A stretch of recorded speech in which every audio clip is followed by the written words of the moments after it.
Hello दोस्तों, नमस्कार, सलाम। अभ्यास कक्ष में आप सभी का हार्दिक स्वागत है। कैसे हैं आप लोग? उम्मीद करती हूँ कि आप लोग बहुत अच्छे होंगे। तो आज मैं आप लोग को क्लास 10th मैथ पढ़ाऊंगी जो एनसीईआरटी बेस्ड होगा। तो कल मैं आप लोग को थोड़ा सा बताई थी, फार्मूला बताई थी। फार्मूला ये है कि फार्मूले के तहत निकालना है कि C बराबर डी क्यू प्लस आर, जहाँ पे आर क्या होगा? आर जो है कि 0 से छोटा होगा या 0 के बराबर होगा, और डी आर डी से छोटा होगा और 0 के बराबर होगा या 0 से बड़ा होगा। तो इसके माध्यम से हम संख्याओं का एचसीएफ निकालना सीखेंगे।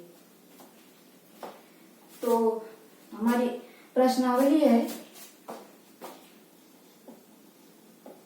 प्रश्नावली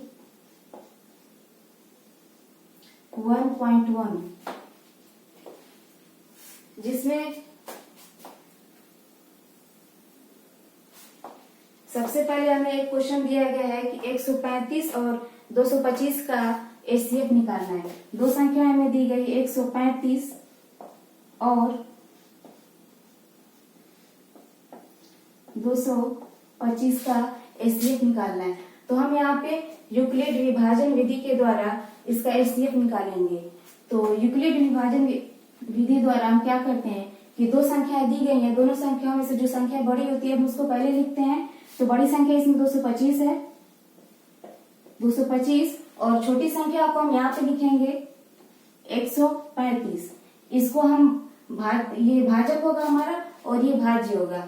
तो हम यहाँ पे ऐसी संख्या से गुणा करेंगे, या तो 225 के बराबर आए गुणा करने पे, या 225 से कम आए। तो हम 135 को किस संख्या से गुणा करेंगे कि हमारा 225 है या इससे कम है। तो हम 135 को किसी संख्या से गुणा करके चेक करते हैं। जैसे 135 है, यदि हम इससे 2 से गुणा करते हैं तो 2 5 10 हो गया, और 2 3 6 1 7, और 2 एकम 2, 270 हो गया। हमें 225 चाहिए, तो 270 हमारा 225 से ज्यादा हो जा रहा है, इसलिए हम एक ही बार गुणा करेंगे। अब हमारा हो गया 135। अब 225 में से हम 135 घटाएंगे, 225 में से 135 घटाएंगे तो यहाँ पे हमारा 0 हो गया। 5 में से 5 जाए 0, यहाँ से 12, 12 में से 3 जाए हमारा 9 होगा, और यहाँ से 1 होगा, 1 में से 1 जाए 0, यानी कि हमें 225 से 135 घटाएंगे तो हमारा आएगा 90। और फिर यहाँ पे हम 135 का 1 में गुणा करेंगे तो 135 होगा। क्योंकि हमें बनाना क्या है, 225 बनाना है, तो हम इसमें क्या जोड़ेंगे कि हमारा 225 यानी कि 90 जोड़ेंगे तो 225 हो जाएगा हमारा। अब इसके बाद ये प्रोसेस हम तब तक चलाएंगे जब तक ये जो हमारा शेषफल है, ये हमारा शेषफल है। जैसे हम 225 को 135 से भाग देंगे, 225 को 135 से भाग देंगे तो एक बार जाएगा 135, 5 में से 5 जाए 0, 12 में से 3 जाए 9, और यहाँ पे हमारा शेषफल 90 आ गया है, और ये भाजक है, ये भागफल है। तो यहाँ से हमारा भाज्य बराबर क्या होता है? भाज्य बराबर होता है कि भाजक गुणे भागफल प्लस शेषफल। तो इसी तरह से हम ये भाज्य बराबर भाजक गुणे भाज्य लिखे हैं और प्लस शेषफल ये वाला यहाँ पे लिख दिए। फिर अब दूसरा इसमें प्रोसेस है, ये प्रोसेस हम तब तक लेके चलेंगे जब तक कि हमारा शेषफल 0 ना हो जाए। शेषफल हमारा 0 नहीं हुआ है, इसलिए हम इसको और आगे बढ़ाएंगे। तो अब जो भाजक है हम उसको भाज्य बनाएंगे 135 बराबर, और जो शेषफल है उसको हम भाजक बनाएंगे। भाजक है 90, और 90 में हम किस संख्या से गुणा करेंगे कि हमारा 135 है या इससे कम है। तो हम 90 में यदि हम 2 से गुणा करते हैं तो हमारा 180 आ जाएगा। हमें चाहिए कि 135 या उससे कम, इसलिए हम 1 से गुणा करेंगे। 1 से गुणा करेंगे 90 में तो 90 होगा, और 135 से कम होगा, तो फिर हम 135 में से घटाएंगे, 135 में से 90, तो 5 में से 0 जाए 5 होगा, और यहाँ 13 में से 9 जाए 4 होगा, यानी कि 45। तो हमारा शेषफल क्या बच गया, 45 बच गया। ठीक है, अभी भी यहाँ पे शेषफल 0 नहीं हुआ है, हम तब तक इसको लेके चलेंगे जब तक कि शेषफल 0 ना हो जाए। तो 0 बनाने के लिए हम फिर एक बार और इसको लेके चलेंगे, वही काम करेंगे। अब जो है कि भाजक है, जो यहाँ पे भाजक था, हम इसको भाज्य बनाएंगे और शेषफल को भाजक बनाएंगे। तो भाजक हमारा 90 है, भाज्य यहाँ का भाजक हमारा 90, लेकिन इसको यहाँ पे लेके आएंगे तो हम इसको भाज्य बनाएंगे 90, और जो शेषफल हम इसको भाजक बनाएंगे 45। अब इसमें हम किस संख्या से गुणा करेंगे कि हमारे यहाँ तो 90 आया है, 90 से कम है, तो 45 में हम 2 से गुणा करेंगे तो हमारा 90 आ जाएगा, यानी कि हमारे यहाँ पे शेषफल क्या हो जाएगा, 0 हो जाएगा। 45 गुणा के 90, और 90 हमारा मिल जा रहा है, तो शेषफल यहाँ पे हमारा क्या हो जाएगा, 0।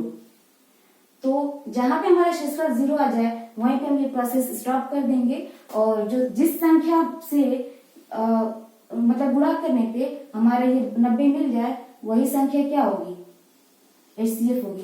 तो इसका 135 और 225 का HCF क्या होगा, 135 और 225 का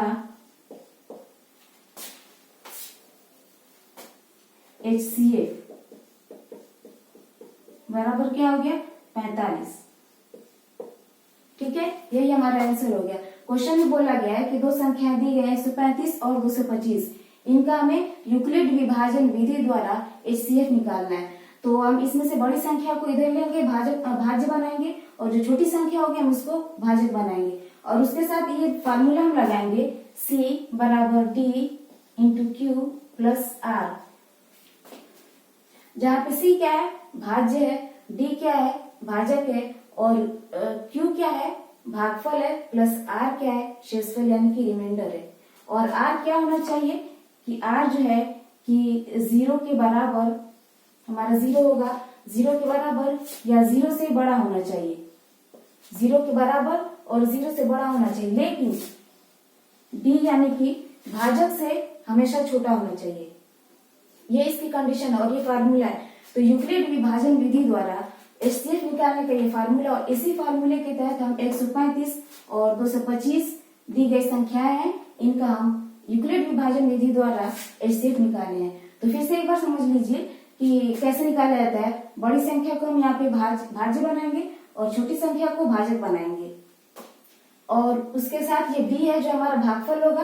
तो भागफल हम भाग दे करके निकालेंगे, जैसे मैंने पहले ही बताया आपको, 225 को भाग देंगे 135 से, तो एक बार गुणा करेंगे 135 आएगा, यहाँ पे 0 होगा, यहाँ पे 12 में से 3 जाए 9 होगा, यानी कि हमारा शेषफल क्या हो गया, 90 बच गए। भागफल 1 आया, 2 बार लेके जाएंगे तो इससे ज्यादा हो जाएगा, लेकिन हम एक ही बार लेके जाएंगे।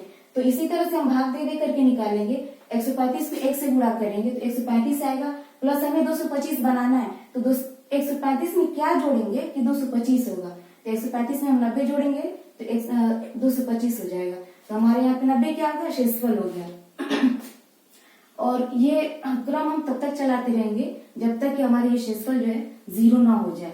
तो 0 अभी यहाँ पे नहीं हुआ है, तो हमें 0 बनाने के लिए इसको और लेके चलना पड़ेगा, इस प्रोसेस को और आगे बढ़ाना पड़ेगा।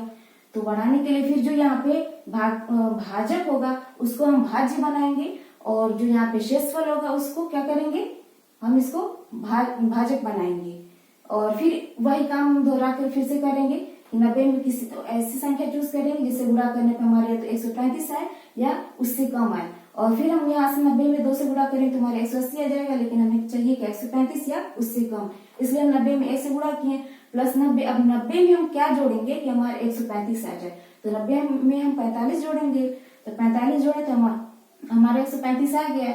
अब यहाँ पे क्या, अभी भी हमारा शेषफल क्या हुआ, 0 नहीं हुआ, तो 0 बनाने के लिए फिर हम वही क्रम आगे बढ़ाएंगे। अब यहाँ पे जो है भाजक है, इसको भाज्य बनाएंगे 90, और जो 45 यहाँ का शेषफल है हम इसको भाजक बनाएंगे।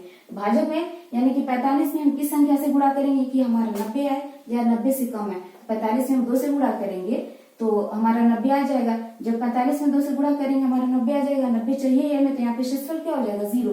तो जब 0 आ जाए शेषफल तो ये क्रम हम यहीं पे रोक देंगे। जिन संख्याओं को गुणा करने पे हमारा जो संख्या मिल जाए वही हमारा क्या होगा HCF होगा। यानी कि 45 में हम 2 से गुणा किए हैं तो हमें 90 मिल चुका है।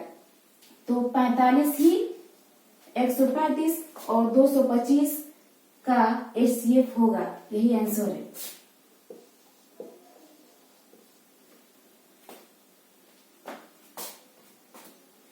तो इसी तरह से दी गई संख्याओं का हमें HCF निकालना होगा। क्वेश्चन में दिया होगा। ये पहला क्वेश्चन था प्रश्नावली 1.1 का, ये पहला क्वेश्चन था। और इसी तरह से हम दूसरा क्वेश्चन भी लगाएंगे। देख लीजिए, आप लोग नहीं समझ में तो वीडियो को दोबारा चला करके देख सकते हैं। तो मैं इसको मिटाने जा रही हूँ, फिर से मैं दूसरा क्वेश्चन लगाने जा रही हूँ। यदि कोई डाउट होगा तो दूसरे क्वेश्चन में समझ में आ जाएगा।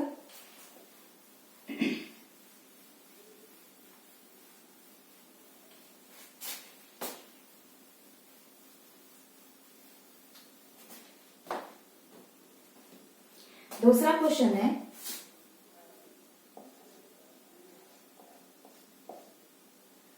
196 और 38,220 और 38,220 हमारी ये संख्याएं दी गई हैं दोनों। बोला है कि यूक्लिड विभाजन विधि द्वारा इन संख्याओं का HCF ज्ञात कीजिए। तो HCF निकालने के लिए फिर हम वही काम करेंगे। बड़ी संख्या को यहाँ पे लिखेंगे 38,220 बराबर, इस संख्या को हम यहाँ पे लिखेंगे 196 गुणे। अब यहाँ पे हम 196 में किस संख्या से भाग देंगे, यहाँ पे हमारा कुछ ना कुछ मिले। तो 196 को हम भाग दे करके देख सकते हैं। पहले हम 196 से भाग देंगे 338,220 को भाग देंगे 196 से। तो यहाँ पे 196 है और 382, तीन संख्याओं को लेकर हम भाग देंगे। यदि हम इसको 2 बार गुणा करते हैं तो ये लगभग 400 के आसपास में आएगा। और हमारा क्या है, यहाँ पे 382 है, तो हम 3 बार में इसको गुणा करेंगे। पहले सॉरी 1 बार में लेके जाएंगे। 2 बार में करने पे लगभग 400 के आसपास आ रहा है, तो हम इसको 1 ही बार गुणा करेंगे। तो 1 बार गुणा करेंगे तो 196 ही रहेगा। और इसमें से घटाएंगे हम तो क्या होगा, 12 में से 6 जाए 6, यहाँ से बचा क्या 7, 17 में से 9 जाए 7, 1 8, यानी कि हमारे बच गया यहाँ पे 8। और यहाँ से बचा 2, 2 में से 1 जाए 1, 186। यहाँ पे हमारा 196 है और यहाँ पे क्या है 186, भाग नहीं जाएगा। फिर यहाँ से हम 2 उतारेंगे। अब हो गया हमारा 162 और यहाँ पे 196, 1862 में हम 196 से भाग देंगे। तो किस संख्या से यदि हम 196 में 9 से गुणा करते हैं कितना हमारा मिलता है, 9 5 45, 9 6 54, हासिल 5, 9 ने 81 और 82, 83, 84, 85, 9 6 54 को 4 हासिल 5, 9 ने 81 और 5 86 हो जाएगा। और 9 1 9 और 1 8, 9 और 8 कितना हो जाएगा 17 हो जाएगा, 1764। और यहाँ पे कितना है 1862।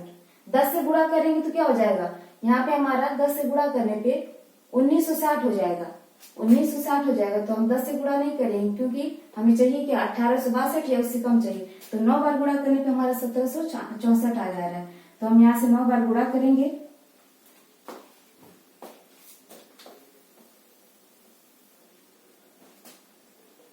तो 9 बार गुणा करने पे 9 6 54, 9 ने 81 और 5 86 हो जाएगा। और फिर 9 से करेंगे, 9 1 9 और 8 कितना हो जाएगा 17। फिर इसमें से घटाएंगे तो 12, यहाँ से हासिल लेंगे 12 होगा, 12 में से 4 जाए 8, 12 में से 4 जाए 8 होगा। यहाँ से क्या बचेगा 5 बचेगा, हासिल इधर हम ले लेंगे, यहाँ से इसमें से एक हासिल ले लेंगे तो यहाँ क्या बचेगा 5 बचेगा। अब यहाँ से हम हासिल लेंगे तो ये हो जाएगा 15, 15 में से 6 जाए 5 और 4 9 हो जाएगा, यहाँ पे 98 हमारा मिल जाएगा। ठीक है। अब यहाँ से बचेगा 7, 7 में से 7 जाए 0, यहाँ पे हमारा ये 0 हो जाएगा। बचा क्या, यहाँ से 2 उतर गया, बचा ये 0, 0 बचा, 980 हो गया। 980 में किस संख्या से 196 में हम किस संख्या से गुणा करें कि हमारा 980 है या उससे कम है। तो गुणा करके देख सकते हैं कि 980 लाने के लिए 196 में हम किस संख्या से गुणा करेंगे। हमें 0 लाना है तो 5 से गुणा कर सकते हैं। तो 5 से गुणा करें तो 5 छक्का 30 और 5 9 45, 45 3 48 होगा। हासिल 4, 5 एकम 5 और 4 9, यानी कि 980। 5 बार गुणा करने में हमें 980 मिल गया और 980 हमें चाहिए। तो यानी कि हम क्या करेंगे, यहाँ से 5 बार गुणा करेंगे। 980 हमें मिल गया है, ये पूरा पूरा कट जाएगा। यानी कि 196 में हम क्या करेंगे, 195 से गुणा करेंगे तो हमारा क्या मिल जाएगा, ये संख्या हमको मिल जाएगी 38,222 संख्याएं मिल जाएगी। और जब ये पूरा पूरा कट जाएगा, यहाँ पे हमें कुछ मिल ही नहीं रहा है, शेषफल नहीं मिल रहा है, तो हमारा शेषफल क्या होगा, यहाँ पे 0 हो जाएगा। जब यहाँ पे हमें कुछ मिला ही नहीं तो 0 ही ना होगा। जब 0 होगा तो यानी कि हमें यहीं तक तो लेके चलना है। जब भी हमारे रिमाइंडर यानी कि शेषफल 0 आ जाए तो 0 आ जाए तो हम वहीं से ये प्रोसेस यानी कि प्रक्रिया हम रोक देंगे। तो यहाँ से अब संख्याओं का एचसीएफ क्या हो जाएगा, एचसीएफ क्या होगा, दी गई जो संख्याएं हैं 196 और 38,220 का एचसीएफ क्या होगा, एचसीएफ क्या हो जाएगा, क्योंकि इसी संख्या से तो हम 195 गुणा किए हैं तो हमारी ये संख्या मिली है। तो जिस संख्या से गुणा करने पे कोई किसी संख्या से हमें ये संख्या मिल जाती है तो उस वही क्या संख्या क्या होती है, हमारी एचसीएफ कहलाती है। तो यहाँ पे 196 क्या हो जाएगा, 196 हमारा एचसीएफ हो जाएगा। यानी कि दी गई जो संख्याएं हैं 196 और 38,220 ये संख्या, इन संख्याओं का एचसीएफ क्या होगा, 196 होगा। ठीक है, यही हमारा आंसर हो गया।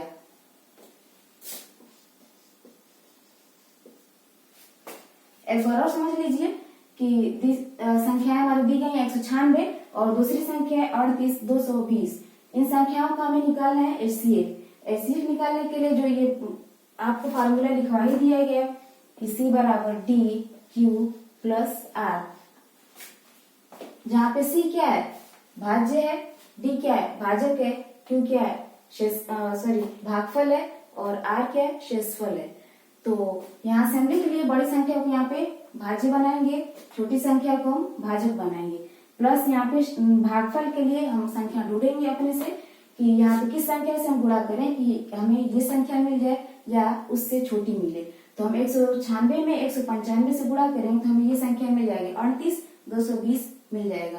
प्लस शेषफल कुछ नहीं बचेगा क्योंकि हमें पूरी पूरी संख्या यहाँ से मिल जा रही है गुणा करने पे, तो शेषफल 0 हो जाएगा। तो हम वहीं तक तो चलेंगे, जब हमारा शेषफल 0 आ जाए तो वहीं पे रुक जाएंगे। शेषफल हमारे यहीं पहले ही लाइन में 0 आ गया, तो यहाँ से हमें एचसीएफ क्या मिल गया, जिस संख्या से हम गुणा करेंगे किसी संख्या से, जहां से हम गुणा करने पे हमें पूरी पूरी संख्या मिल जाइए यानी कि शेषफल 0 हो जाए तो वही संख्या हमारी क्या होगी, एचसीएफ हो जाएगी। दी गई संख्याओं का एचसीएफ हो जाएगा। तो इस तरह से 196 और 38,222 का एचसीएफ 196 होगा, यही आंसर है। तो इसका एक और क्वेश्चन है कि 886 और 255, तो 2 क्वेश्चन आपको बता दिया गया आप लोग को, तो तीसरा आप लोग अपने से करिएगा, घर पे कोशिश करिएगा, ट्राई करिएगा। आप लोग क्वेश्चन अपने बुक से देखिए, क्वेश्चन सामने रख करके, बुक सामने रख करके आप लोग लगाइएगा क्वेश्चन। 2 क्वेश्चन आप लोग को बता दिए गए, तीसरा खुद से करिए, प्रैक्टिस करिए। नहीं समझ में आ रहा है एक बार में तो वीडियो को 2 बार देख लीजिए, जरूर समझ में आएगा। ऐसा नहीं कि नहीं समझ में आएगा, क्वेश्चन को थोड़ा ध्यान से समझिए, क्वेश्चन को ध्यान से पढ़िए, समझ में जरूर आएगा। 2 क्वेश्चन हमने बता दिया है और तीसरा आप लोग खुद अपने से करिए।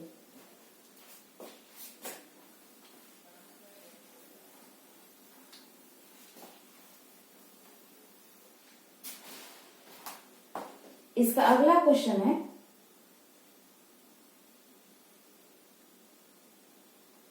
कि अगला क्वेश्चन है दूसरा कि दर्शाइए कि कोई भी धनात्मक विषम पूर्णांक 6q + 1 या 6q + 3 या 6q + 5 के रूप का होता है जहां q कोई पूर्णांक है। तो इसमें बोला है दर्शाइए कि कोई भी धनात्मक विषम पूर्णांक। सबसे पहले तो पूर्णांक क्या होता है ये जानना होगा आप लोग को कि पूर्णांक संख्याएं होती क्या है, पूर्णांक संख्याएं क्या होती हैं।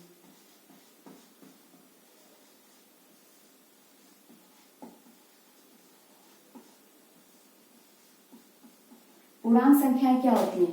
पूर्णांक संख्याएं हमारी होती हैं 0 से लेके 0, plus minus 1, plus minus 2, plus minus 3, dot dot dot infinite तक जाएगा। पूर्णांक संख्या में हमारी क्या होती है? 0 से लेकर के plus minus 1, plus minus 2, plus minus 3, dot dot dot यानी कि आगे तक जाएगी। प्लस माइनस 1 का मतलब क्या होगा? एक बार प्लस 1 होगा और एक बार माइनस 1 होगा, एक बार प्लस 2 होगा, एक बार माइनस 2 होगा। इसी तरह से 3 वाला भी होगा प्लस माइनस 3, यानी कि एक बार 3 माइनस में होगा, एक बार 3 प्लस में होगा। जो पूर्णांक संख्या होती है हमारी 0 के साथ होती है, 0 से लेकर के एक बार प्लस 1 होगा, एक बार प्लस माइनस 1 होगा, एक बार प्लस 2 होगा, एक बार माइनस 2 होगा। इसी तरह से आगे होगा। तो हम इसको बार बार अलग अलग न लिख करके हम एक साथ लिख देंगे कि एक ही लाइन में हमारा काम हो जाए। तो पूर्णांक संख्या ये होती है। तो क्वेश्चन में बोला है कि दर्शाई कि कोई भी धनात्मक विषम पूर्णांक 6q प्लस 1, 6q प्लस 3 और 6q प्लस 5 के रूप का होता है, जहां q कोई पूर्णांक है। तो 6q प्लस 1, 6q प्लस 3 और 6q plus 5, 6q plus 1, 6q plus 3, 6q plus 5 इस रूप की होती हैं। बोला है कि कोई भी धनात्मक विषम पूर्णांक। अब इसमें क्वेश्चन में ये भी बोला है कि धनात्मक हमारा जो पूर्णांक है वो धनात्मक और ऋणात्मक दोनों होता है, लेकिन क्वेश्चन में ये बोला है कि धनात्मक पूर्णांक। तो अब धनात्मक पूर्णांक हमारा क्या हो जाएगा? प्लस वाला होगा। धनात्मक का मतलब होता है कि पॉजिटिव वाला। निगेटिव वाला हम छोड़ देंगे, पॉजिटिव वाला लेंगे। तो निगेटिव वाला हम छोड़ देंगे, पॉजिटिव वाला लेंगे, यानी कि धनात्मक संख्या लेंगे। तो बोला है कि कोई भी धनात्मक विषम पूर्णांक। अब इसमें विषम भी बोला, धनात्मक भी बोला और विषम भी बोला। तो संख्या तो आपकी होगी ऐसे 4, 5 इस तरह से होगी। ये पूर्णांक संख्या है, लेकिन इसमें बोला है कि विषम पूर्णांक। पूर्णांक प्लस विषम पूर्णांक। हमें पूर्णांक संख्या तो धनात्मक पूर्णांक तो मिल गई, लेकिन इसमें हमें पूछा है क्या कि विषम धनात्मक विषम पूर्णांक। तो विषम संख्या क्या होती है? विषम संख्या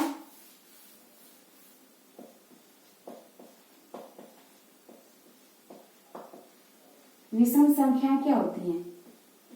यहां से हम क्या लिखेंगे? 0, 1, 3, 5 ये सब संख्या क्या होंगी? विषम होंगी कि नहीं होंगी? इसमें बोला है कि धनात्मक विषम। यहाँ पे प्लस माइनस 1 भी होगा, प्लस माइनस 3 भी होगा, लेकिन क्वेश्चन में बोला है कि धनात्मक विषम संख्या चाहिए हमें। तो धनात्मक विषम संख्या हमारी ये हो गई। और बोला है कि क्वेश्चन इनको लेने पे हमारे क्या होना चाहिए? 6q plus 1, 6q plus 3, 6q plus 5 के रूप का होना चाहिए। ठीक है। अब यहां से हम बारी बारी से इसका मान रखेंगे। 0, 1, 3, 5 q की जगह। ये सब q के मान है। ये सब क्या है? q के मान 0, 1, 2, 3। बोला कि जहां q कोई धनात्मक विषम पूर्णांक होने चाहिए। तो q का मान हम अलग अलग लेंगे, धनात्मक विषम पूर्णांक लेंगे। q बराबर 0, 1, 2, 3 डॉट डॉट आगे तक रखेंगे। और जब हम रखेंगे तो वो संख्याएं में जो उससे इससे रखने की संख्याएं प्राप्त होंगी वो इस रूप की होनी चाहिए। ये हमसे बोला गया क्वेश्चन में। तो हम पहले सबसे पहले q का मान 0 रखेंगे। q का मान 0 रखेंगे इसमें, तो 6 इंटू 0 प्लस 1। यहां से रखेंगे तो 6 इंटू 0 प्लस 3। यहां से रखेंगे तो 6 इंटू 0 प्लस 5। बोला है कि वो जो संख्या हमें से प्राप्त होंगी वो भी धनात्मक और विषम संख्याएं ही होंगी। तो यहाँ से गुणा करेंगे, 6 का 0 में गुणा करेंगे तो 0 होगा प्लस 1, यानी कि यहाँ से हमें क्या मिल गया? 1 मिल गया। और यहाँ से क्या मिल गया? 3 मिल गया। 6 का 0 में गुणा करेंगे तो 0 हो जाएगा प्लस 3, यानी कि हमें क्या मिल गया? 3। इसी तरह से यहाँ भी गुणा करेंगे, 6 का 0 में गुणा करेंगे तो 0 होगा प्लस 5। यहाँ से भी क्या मिल गया? 5 मिल गया। तो एक बार हम q का मान 0 रख करके तीनों में चेक कर लिए तो हमें कौन सी संख्या मिली? 1, 3, 5, यानी कि संख्या क्या है? विषम संख्या है। क्वेश्चन में तो बोला है कि इस रूप में होने चाहिए, यानी कि धनात्मक विषम पूर्णांक होना चाहिए, यानी कि इस रूप में होना चाहिए। ये क्या है? धनात्मक विषम पूर्णांक का एक रूप है। अब इसी तरह से हम q का मान 1 रखेंगे। तो q का मान 1 रखने पे पहले यहाँ पे लिख लीजिए q बराबर 0 रखने पर। इसी तरह से हम q का मान 1 रखेंगे, 2 रखेंगे, 3 रखेंगे, बारी बारी से रख के चेक करेंगे। सबसे पहले हम q का मान, एक बार यहाँ पे q का मान हम 0 रख के देख चुके हैं। एक बार क्या करेंगे? Q का मान 1 रखेंगे हम। तो Q बराबर 1 रखने पर क्या होगा, अब जहां जहां Q है वहां पे हम Q का मान क्या रखेंगे, 1 रखेंगे। तो हमारे क्या है 6 इंटू 1 प्लस 1, ये वाला हो गया। जहां 1 है, जहां Q है वहां पे Q का मान हम 1 रखेंगे। इसी तरह से यहाँ पे 6 गुणे 1 प्लस 3। इसी तरह से फिर यहाँ क्या करेंगे 6 गुणे 1 प्लस 5। अब इसको हम गुणा करेंगे, 6 एकम 6 प्लस 1, यहाँ पे क्या क्या आ जाएगा 6 प्लस 3, यहाँ से क्या होगा 6 प्लस 5, 6 प्लस 1 7 हो जाएगा, 6 प्लस 3 9 हो जाएगा। इसी तरह से 6 प्लस 5 11 हो जाएगा। क्या ये सभी संख्याएं विषम संख्या नहीं है? हमें यही तो क्वेश्चन बोला है कि धनात्मक विषम संख्याएं होनी चाहिए, धनात्मक विषम पूर्णांक होना चाहिए। तो यहाँ से हमने Q का मान 0 रखा तभी हमें विषम संख्या मिली। इसी तरह से हम Q का मान 2 रखे तो भी हमें विषम संख्या मिली। 7 9 11 ये सब क्या है, हमें हमारी विषम संख्या है। विषम संख्या के साथ इसमें धनात्मक भी है, धनात्मक विषम पूर्णांक कहेंगे। पूर्णांक संख्या आपकी ये होती है 0 प्लस माइनस 1 प्लस माइनस 2 होते हैं। यहाँ पे लिखा नहीं गया है क्योंकि पूर्णांक हमने बताया है और क्वेश्चन में ये बोला गया है कि हमें धनात्मक संख्या लेनी है। तो धनात्मक के लिए हम ये निगेटिव वाला हटा देंगे। तो हम यहाँ से निगेटिव वाला हटाएंगे तो हमारी पॉजिटिव संख्या मिलेंगी। पॉजिटिव संख्या मिले 1, 3, 5, यानी कि ये भी हमारी धनात्मक विषम संख्याएं हैं। इसी तरह से हम Q का मान 1 रखे हैं, तो 1 रखने पे भी हमें धनात्मक विषम संख्या मिले। इसी तरह से हम Q का मान 2 रखेंगे तो भी हमें ऐसे ही मिलेगा। Q का मान 2 रखने पर भी हमें विषम संख्याएं ही मिलेंगी। तो इससे ये सिद्ध होता है कि क्वेश्चन ये बोला है कि दिखाइए कि Q का मान धनात्मक पूर्णांक विषम संख्या रखने पे हमें इस रूप में यानी 6Q plus 1, 6Q plus 3, 6Q plus 5 के रूप में एक विषम धनात्मक पूर्णांक मिलेगा। तो यहाँ से हम क्या विषम संख्या मिल गई, हमें यही तो दिखाना था कि हमारे जो इस रूप में होगी, इस रूप में है कि नहीं है, इस रूप में है 6Q प्लस 1 के रूप में है, 6Q प्लस 3 के रूप में है। ये क्या है आपका विषम संख्या। तो एक बार हम Q का मान 0 रखेंगे, फिर 2 रखेंगे, फिर 3 रखेंगे, तो बारी बारी से उसका मान Q का मान रखने पे हमें क्या मिलेंगे, विषम संख्या ही मिल रही है। तो इस तरह से क्वेश्चन हमारा प्रूफ हो गया। उसमें यही कहा गया है कि दिखाइए कि ये जो हमारा 6Q प्लस 1 है, 6Q प्लस 3 है, 6Q प्लस 5 है, ये हमारा क्या है धनात्मक विषम पूर्णांक का एक रूप है।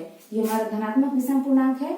तो यहाँ से क्या होगा, इसी तरह से हम आगे रखेंगे Q बराबर 2 रखने पर इसी तरह से हमें यहाँ पे मिलेगा धनात्मक विषम संख्याएं मिलेंगी। यहाँ से भी हमें कुछ न कुछ संख्या मिलेगी, धनात्मक विषम संख्या मिलेगी। Q बराबर 2 रखेंगे तो हमें क्या मिलेगा, 6 के 12 प्लस 1 13 मिलेगा। यहाँ पे 2 रखेंगे तो Q का मान 6 के 12 प्लस 3 15 मिलेगा।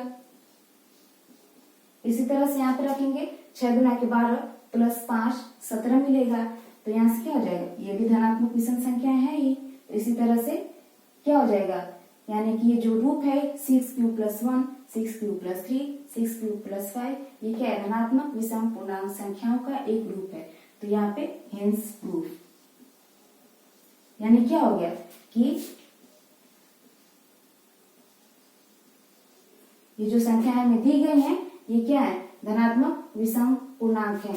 यहाँ से हम ये भी लिख सकते हैं कि जो दी गई संख्याएं हैं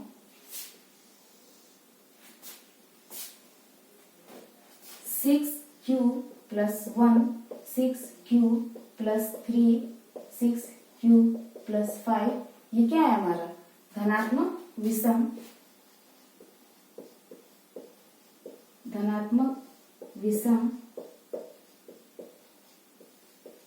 पूर्णांक का एक रूप है। यही हमें प्रूफ करना था।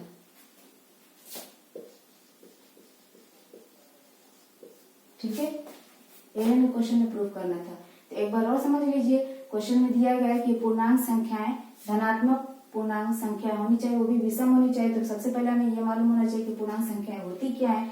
तो पूर्णांक संख्या हमारी होती है 0 plus minus 1 plus minus 2 plus minus 3 plus minus 4 dot dot dot, यानी कि ये इनफाइनाइट तक जाएंगे। तो इसमें क्वेश्चन में बोला है कि हमें धनात्मक विषम संख्या चाहिए। तो धनात्मक विषम संख्या में हम ले लिए हैं 0, 1, 3, 5 डॉट डॉट, ये हमारी धनात्मक विषम संख्या हो गई। क्वेश्चन में ये बोला है कि ये जो रूप दिया गया 6q+1, 6q+3 और 6q+5, ये क्या है, धनात्मक विषम पूर्णांक का एक रूप है।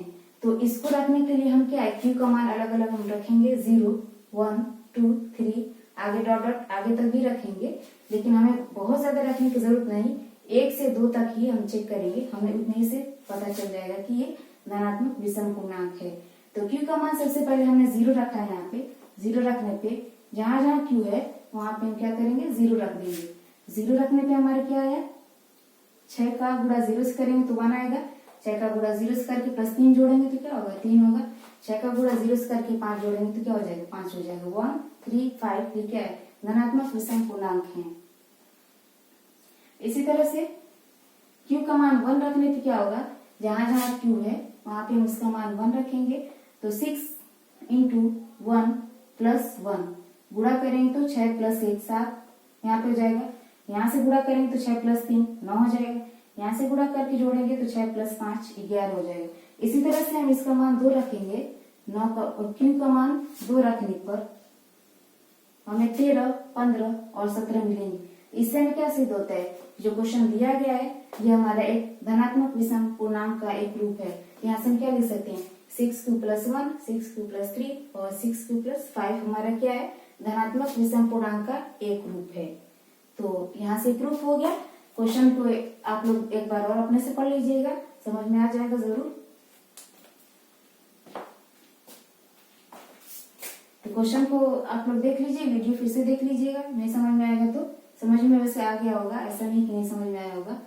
तो क्वेश्चन ये रहा और आंसर भी ये रहा। क्वेश्चन आप लोग अपने बुक से देख लीजिएगा, क्वेश्चन यहाँ पे लिखने में बहुत ज्यादा टाइम लगेगा, इतना क्वेश्चन लिखा जाएगा। तो बुक आप लोग अपने पास रखिए, सामने रखिए और क्वेश्चन बुक से देखिए, बाकी सोल्यूशन यहाँ से देखिए। तो ये रहा दूसरा क्वेश्चन, ये था दूसरा क्वेश्चन। अब हम अगला क्वेश्चन देखेंगे।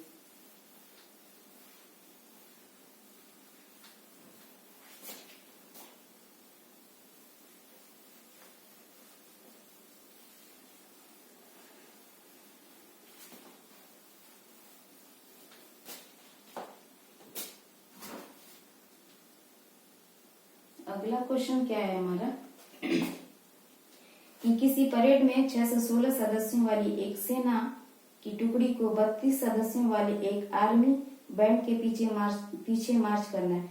दोनों समूहों को समान संख्या वाले स्तंभों में मार्च करना है। उन स्तंभों की अधिकतम संख्या क्या होगी जिसमें वे मार्च कर सकते हैं। तो क्वेश्चन ये है आपका, इसमें दो संख्याएं दी गई, 616 सदस्यों वाली एक सेना की टुकड़ी है, इसमें 32 सदस्यों वाली एक आर्मी के बैंड के पीछे मार्च करना है। तो दोनों समूहों को समान संख्या वाले स्तंभों में बांटना है। इस तरीके से बांटना है कि उन स्तंभों की अधिकतम संख्या क्या होगी। पूछा है कि अधिकतम, जहां भी अधिकतम की बात है वहां पे क्या करना है, एचसीएफ निकालना है। तो यानी कि मैक्सिमम, अधिकतम, जिसे मौसा हम हिंदी में कहते हैं और इंग्लिश में एचसीएफ कहते हैं। तो अधिकतम जहां भी बोल दे तो वहां पे हम क्या करेंगे, एचसीएफ निकालेंगे। तो बोला है कि 616 सदस्यों वाली एक टुकड़ी और 32 मेंबर जिसमें है उसका क्या करना है, उनको एक स्तंभ में रखना है, दोनों समूहों के समान स्तंभ में मार्च करना है। तो हम इसका एचसीएफ निकालेंगे, 616 और 32 का। संख्या दी गई है 616 और 32। तो हमें क्या करना होगा, वही यूक्लिड विभाजन विधि द्वारा हम संख्याओं का एचसीएफ निकालेंगे। तो एचसीएफ निकालने के लिए फिर से हमें वही काम करना होगा, बड़ी संख्या को हम यहाँ पे लिखेंगे। ये हमारा क्वेश्चन नंबर 3 है, ठीक है। तो 616 बराबर हम क्या लिखेंगे, 32 लिखेंगे। अब हम 32 को किस संख्या से गुणा करेंगे कि हमारे 616 आए या उससे कम आए। तो 32 को हम गुणा करके देख सकते हैं, 32 को किस संख्या से गुणा करें कि हमारा 616 आए या उससे कम आए। तो भाग देकर हम सीधे देख लेते हैं, 32 से भाग देंगे हम 616 को, तो 32 गुना के 64 हो जाएगा। हमें यहाँ पे 61 है, तो तो 32 गुना पे 64 हो जाएगा, तो हम एक ही बार लेके जाएंगे। 32 से कम 32, यहाँ से 1 होगा, 11 में से 2 जाए 9 होगा, और यहाँ से 5 बचेगा, 5 में से 3 जाए 2, यानी कि 29। फिर 29 से भाग नहीं जाएगा 29 में भाग नहीं जाएगा 32 से, तो हम यहाँ पे 6 उतार लेंगे, यानी कि हो गया हमारा क्या 296। अब 296 को हम 32 से भाग देंगे, तो गुणा करेंगे 32 में हम 8 से गुणा करके देखते हैं। 8 गुना के 16,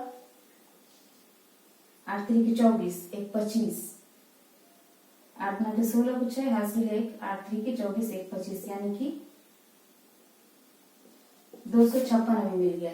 और यहाँ पे क्या है 296, 9 से गुणा करके देखते हैं।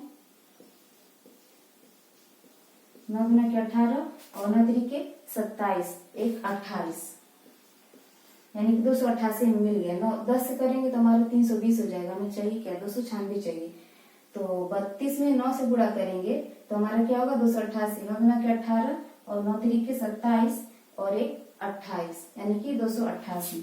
तो 9 से गुणा करने पे हमारा क्या मिल गया 228। अब घटाएंगे, ये हो जाएगा 16, 16 में से 8 गए 8, ये बचा 8, 8 में से 8 जाए 0, यानी कि ये कट गया। अब हमारा बचा क्या, यहाँ तो कुछ नहीं बचा है, तो हम इसको यहीं से ले लें, यानी कि 32 में हम 19 से गुणा करेंगे। 19 से तो हमें इससे कम मिलेगा, क्योंकि हमें चाहिए क्या 16, 6 से 16 या उससे कम चाहिए। तो हमारा 32 से हम भाग दिए 6 से 16 में, तो 19 भागफल आया है और शेषफल क्या है हमारा 8 आया है।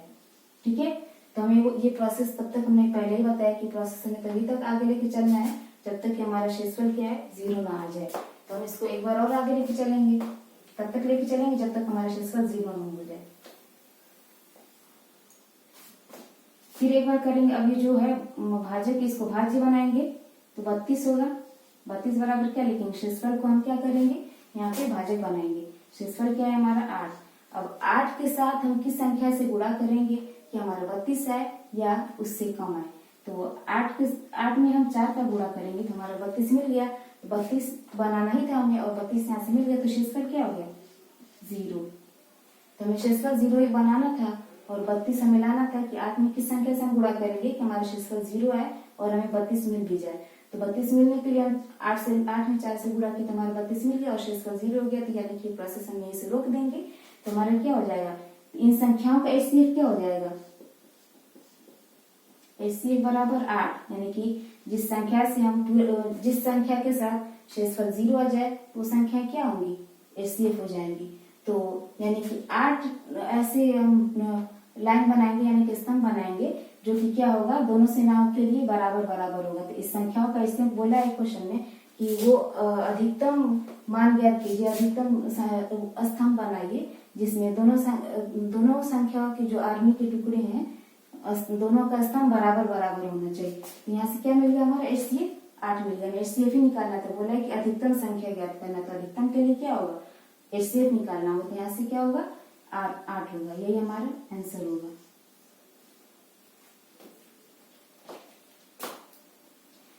बाकी क्वेश्चन है इसमें 4 और 5 है, तो 4 5 अगले वीडियो में बताया जाएगा।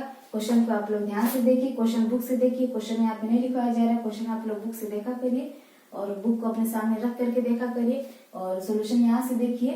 तो यदि नहीं समझ में आता है एक बार में तो वीडियो को दोबारा आप चला करके देख सकते हैं। तो वीडियो कैसी लगी कमेंट बॉक्स में जरूर बताएं और फिर हम अगली क्लास में अगले वीडियो में आपको इसके आगे का क्वेश्चन बताएंगे। तो वीडियो कैसी लगी कमेंट बॉक्स में जरूर बताएं और चैनल को लाइक कीजिए, शेयर कीजिए और सब्सक्राइब कीजिए। जय हिंद।